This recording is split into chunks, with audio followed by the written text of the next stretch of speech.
Happy Holi to all. G20 and need for multilateralism. India's G20 presidency places multilateral reform as one of its top presidential priorities, as India stated that its agenda would be inclusive, ambitious, action-oriented, and decisive. 1. India also said that its primary objectives are to build global consensus over critical development and security issues and deliver global goods.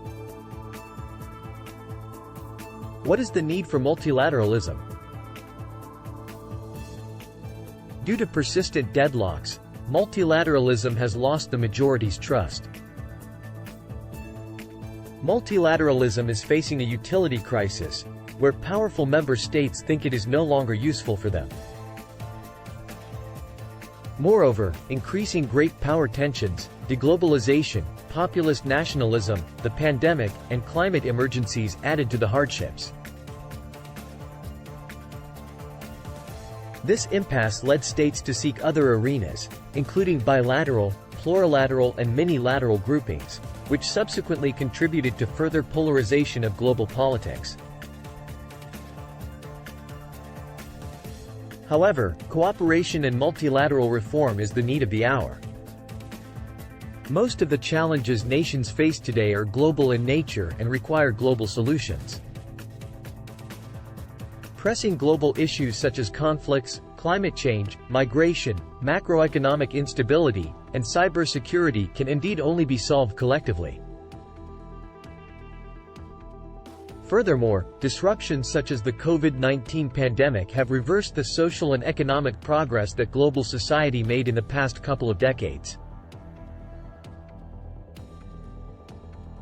What are the roadblocks to the reforms? 1. Global power politics. Multilateralism is deeply entrenched in global power politics. As a result, any action in reforming multilateral institutions and frameworks automatically transforms into a move that seeks changes in the current distribution of power. Modifications in the distribution of power in the global order are neither easy nor normal. Moreover, it may have adverse implications if not done cautiously. 2. Considers a zero-sum game. The status quo powers see multilateral reforms as a zero-sum game. For instance, in the context of the Bretton Woods system, the US and Europe believed reform would reduce their influence and dominance. This makes decisions about reform in these institutions, by consensus or voting, hard. 3. Multiplex global order. Multilateralism appears at odds with the realities of the emerging multiplex global order.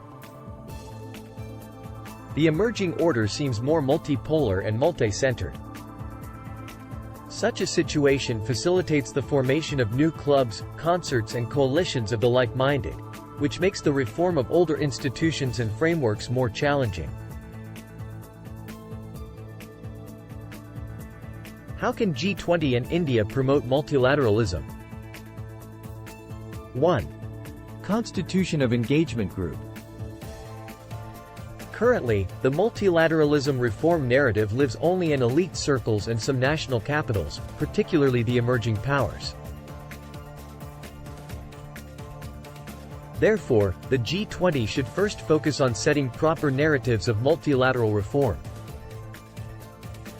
G20 of May constitute an engagement group dedicated to bringing the narrative to the forefront of global discourse. India should also urge the upcoming chairs of the grouping, Brazil and South Africa, to place multilateral reforms as their presidential priorities. Since both have global high-table ambitions, it would be an easier task for India. 2. Encouraging minilateral groupings. While supporting multilateral cooperation, G20 should continue encouraging minilateral groupings as a new form of multilateralism. Creating networks of issue-based minilateralism, particularly in areas related to the governance of the global commons, will be helpful in preventing competitive coalitions where other actors play the same game to their advantage, leading to a more fragmented world order.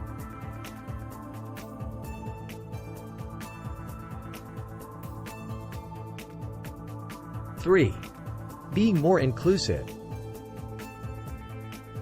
The group needs to be more inclusive without sacrificing efficiency. For example, including the African Union as a permanent member and the UN Secretary-General and General Assembly President as permanent invitees would be helpful to enhance its legitimacy.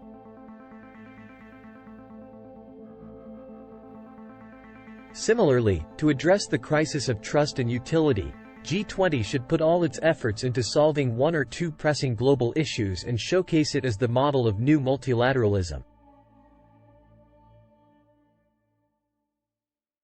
Food, fuel and fertilizer security can be one such issue.